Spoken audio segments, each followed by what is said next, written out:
Okay everyone, welcome back. I want to try to show you how two nucleotides react to form a phosphoester bond between them. And I'm going to do that with this example here. I have up here adenine deoxynucleotide.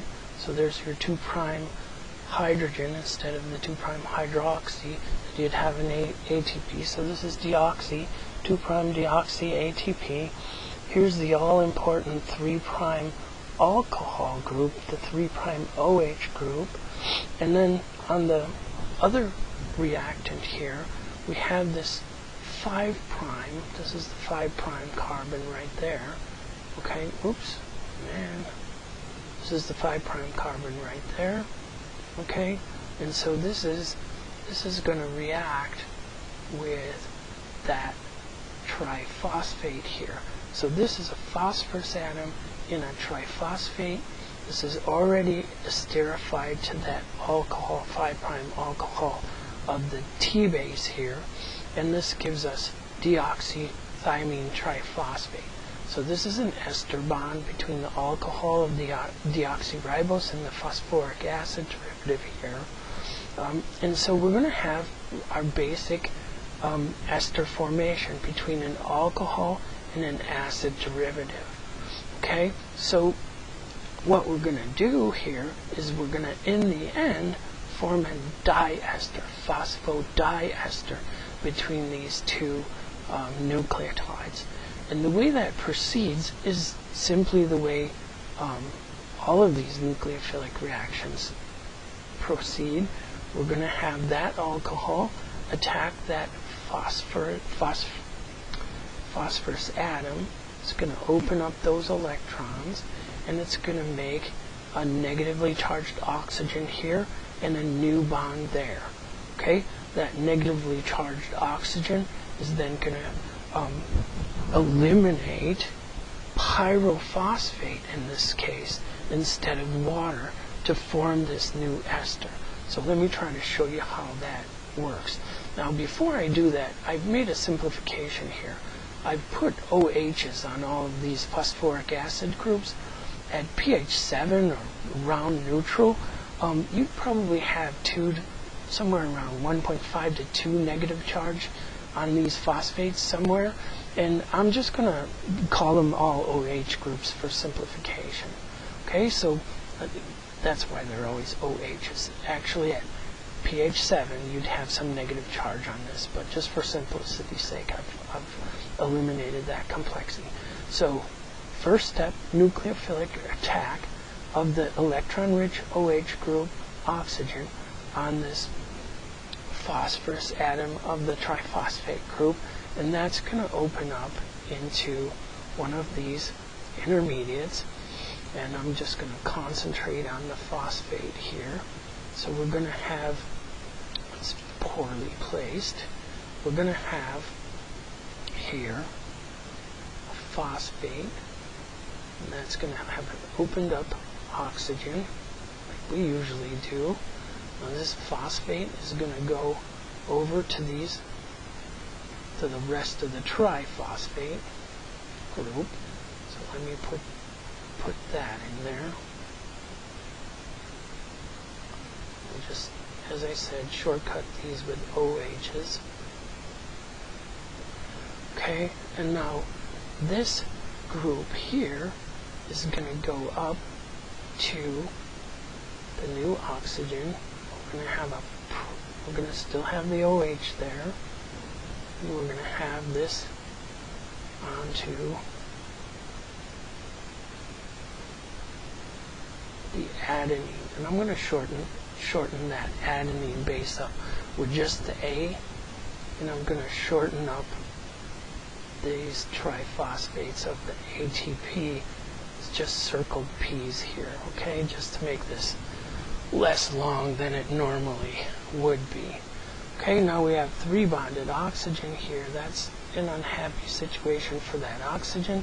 It's going to be positively charged right next to this negative charge here, but we still have a couple more bonds on this phosphorus. Okay, we have the original link to the T base. Okay, so this is the deoxyribose of the T base, and I'm going to shorten that up just for the T. Okay, maybe I can make that a little neater. So that's our T base. Okay, and here is the new bond that we've formed between this A, one of these unbonded electrons, formed a new bond there. We've opened up that P, and we still have one more OH group on that P, and that's this one here. So now we have 5 singly bonded groups onto that phosphate. And what we want to do now is we want to eliminate something, okay, so that we can reform that double bond there. We don't really have a water that we want to eliminate in this case.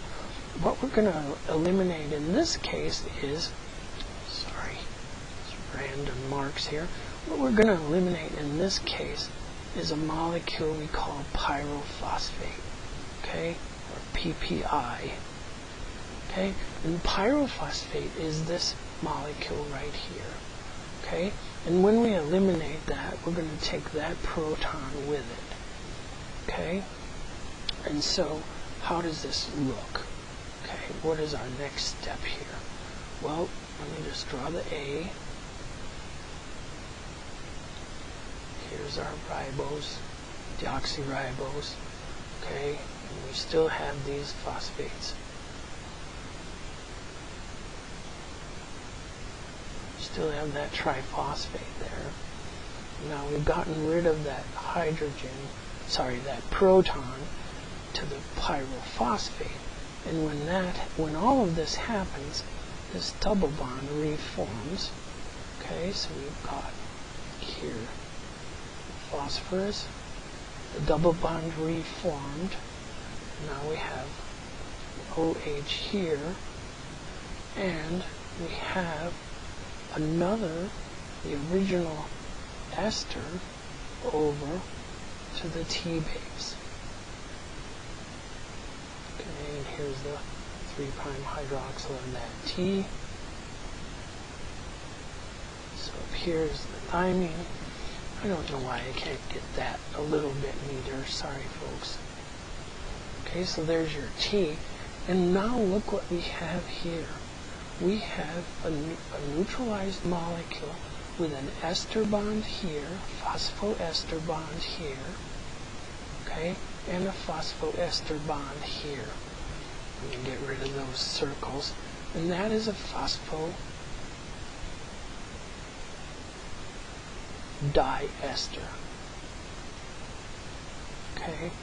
These phosphodiesters are the bonds between nucleotides in DNA, RNA, and every oligonucleotide. And of course, we also eliminated pyrophosphate. And this pyrophosphate looks like this. There's the proton from deprotonated alcohol just popped over onto this oxygen. And then we have the phosphorus.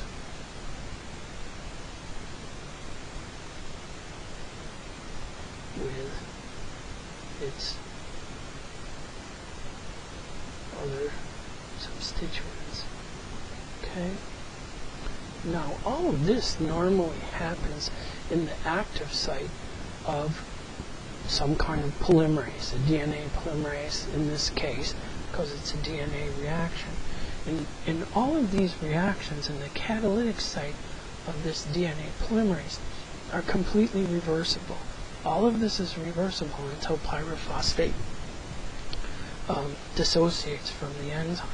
And so this pyrophosphate, the oxygen here, can attack that phosphorus atom, and it can form this intermediate, and you can move the proton back here, and then you can eliminate the alcohol, and that regenerates our deoxy ATP and our deoxy TTP in this catalytic site.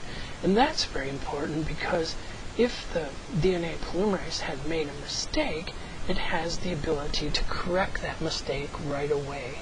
Okay, so this is the initial error checking in the catalytic site of the DNA polymerases or RNA polymerases, as the case may be.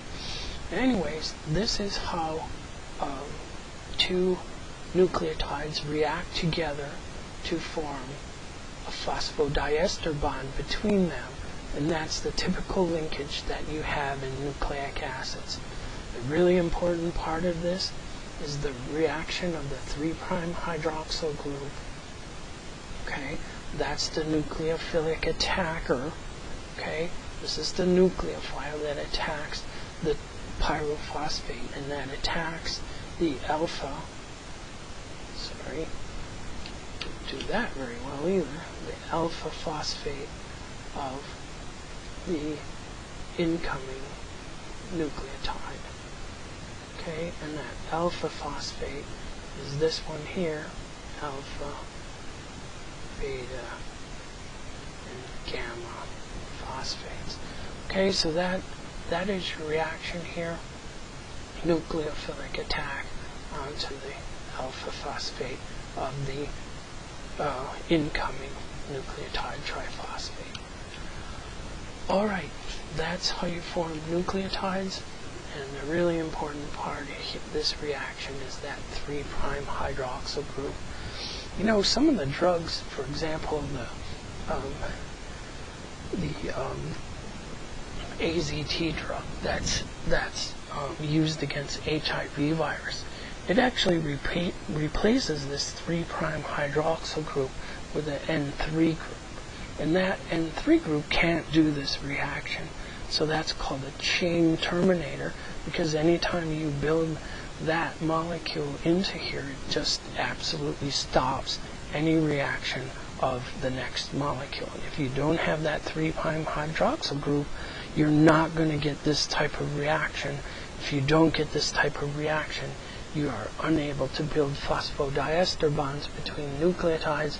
And what does that mean for the HIV virus itself? It means it can't replicate its own nucleic acids. Alright folks, that's how you react two nucleotides together to form a dinucleotide. And that's how you form these phosphodiester bonds. And this can just go on and on and on and add nucleotides.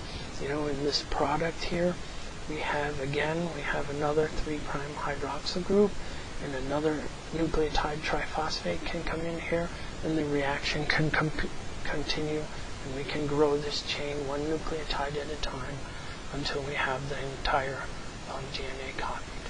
Alright, that's the chemistry between two nucleotides. Same thing as forming a phosphoester bond. In this case, we end up with a product that's a phosphodiester. Thanks.